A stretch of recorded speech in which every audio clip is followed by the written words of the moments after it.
Ah, detective. When I insisted that I wouldn't speak to anyone but you, I expected to wait around in this little room for the rest of the night, with nothing but this cup of cold coffee to keep me company. But here you are. Come now. Don't just stand there all stiff with your arms crossed like that. Relax. Take a seat. Oh, don't be afraid. I can't hurt you, see? I'm harmless.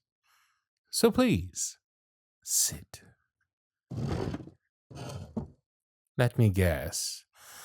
I wasn't what you were expecting. Oh, you didn't have to ask. The question was all over your face. It's the glasses, isn't it? I admit, they are a little bulky for my taste. Or perhaps you imagined that I would be taller, Sorry to disappoint you. You, on the other hand... Oh, you are exactly what I expected. Photographs don't do you justice, miss. I'm not really in the mood to talk about my victims right now. You've already obtained a search warrant for my home, yes? You can rest assured that you'll find all the evidence you need for your case there. But that's not why I'm here. No means no, detective. Boundaries. Tisk, tisk. It seems that there's been some sort of misunderstanding. Does me being detained give you the impression that you're in charge? I love how confident you are. You must feel safe with your fine officers waiting behind the glass window, hanging on to every word I say and ready to burst into the room the moment your code word slips through your lips. What was it? Flannel? Impressed? You should be. Then again, it just shows that despite all we've been through together, you continue to underestimate me. Let's make one thing clear. The only reason I'm here right now is because I want to be. Well, why else? To give my confession, of course. Oh, you were going to catch me eventually. Is that right? Well, I wonder how many more people would have died by the time that happened. Admit it. If I didn't walk straight into the station with my hands in the air, you never would have found me. Don't scowl like that. I'm ready to come clean. All you have to do is sit right there and do your job. Unless you'd rather I stop talking and exercise my rights to ask for my lawyer? I'm glad we have an understanding. That is the question, isn't it? Why did I turn myself in? The truth is, I never planned to stop killing. And you're so dedicated to chasing me that I thought that we would play this little game of cat and mouse forever. Oh, my dear, I know everything about you. For example, on a typical day around this time, you take phone calls from loved ones in lieu of a lunch break. If that's not enough, I know that you were a rookie when you took on my case. You can imagine how absolutely livid I was when I heard it on the news. I think my exact words were, "There's no respect for us professionals anymore." So, I started to watch you closely. You were desperate to prove yourself, and your devotion showed me just a glimpse of your ambition. But your desire for justice didn't remain just at work, did it? All your lonely nights were spent in that little office you set up in your living room, What a nasty accusation. I never stalked you. You always left your balcony curtains open, and it gave me such a lovely view of your apartment. You spent so many sleepless nights sitting on the floor, poring over each file and photograph, absorbing every little scrap of information that gave you the illusion that you were one step closer to finding me. Each time I killed, it only made the obsession grow hot within you. But no sooner did you grasp onto a possibility did it slip right through your fingertips. It must have been so frustrating for you to work so hard and come up with nothing. Well, you're the detective. What do you think my motive was for the killings? At first, sure. For the longest time, killing was my only source of joy that I could experience. Nothing else in this shitty world could even come close to giving me the same ecstasy than to take in the final breath of each of my victims. That is, until you started chasing me. Yes, you, my cute little mouse.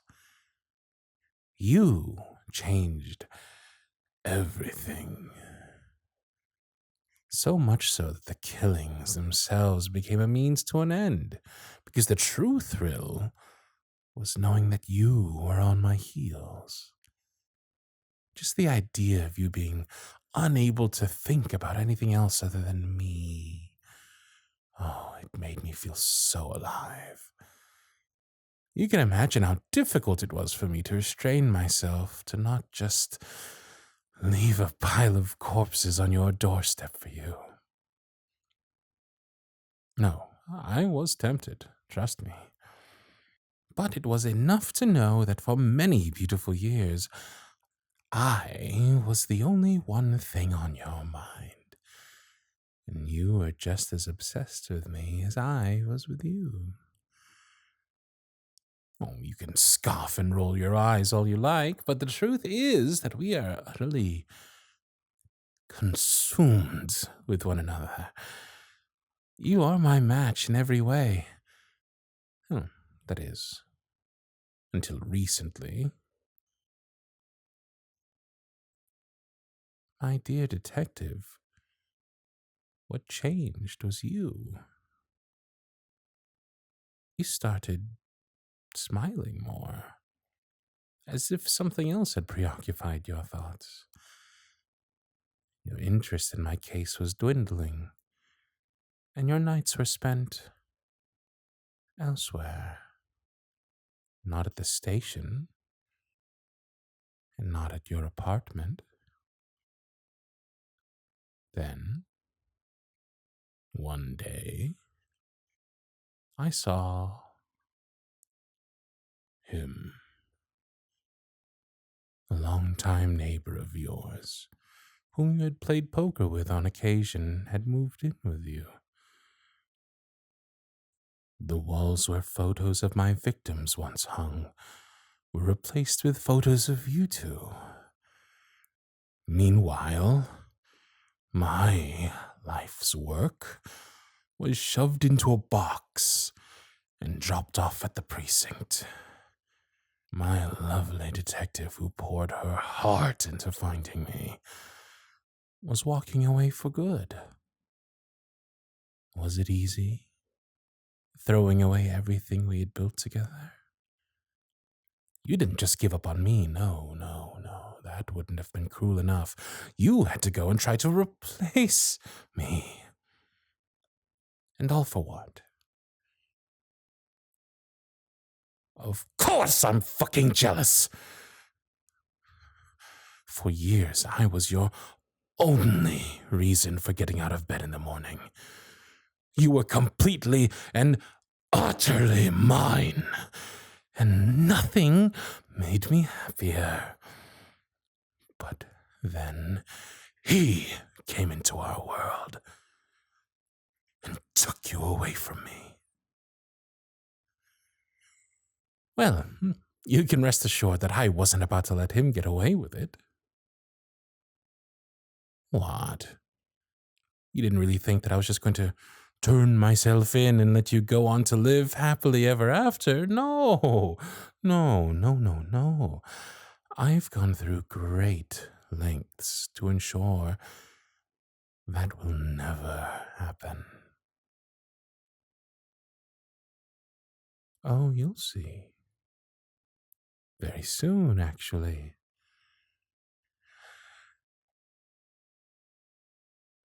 It's quiet, isn't it? Oh, we've been talking for a while now, and your phone hasn't rung once. It's not like your boyfriend to miss making a call to his girlfriend around this time. Oh, I do hope that he hasn't run into any trouble. I think you know what I'm implying. Well, I knew you wouldn't believe me. So when I paid him a visit earlier today, I took a little souvenir. These glasses really aren't my style, are they? They're too big and square. Almost as if they never belonged to me. Would you be a dear and return them to your beloved darling for me? No.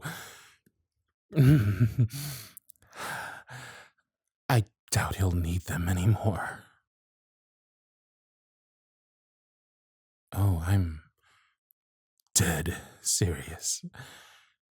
But if you don't believe me, by all means, call him.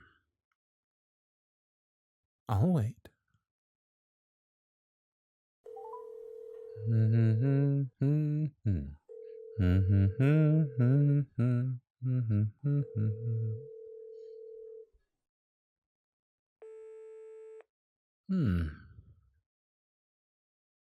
Strange that he didn't pick up.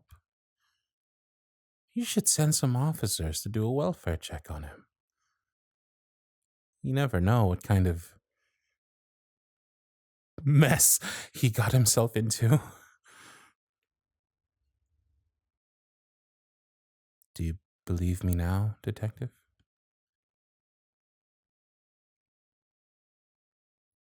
Oh, but you should. Go and see for yourself. And once you see the truth with your own eyes and your world fades to black, you'll finally understand the pain that I feel.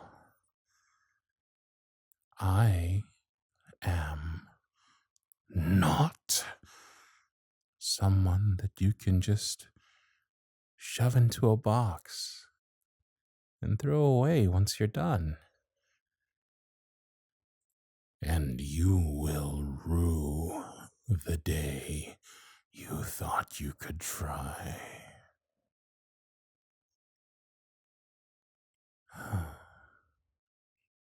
But enough chit-chat.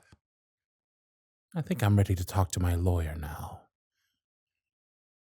You should hurry on home, my sweet. If you're fast enough, well, you might be able to clean up the blood before it dries on the carpet.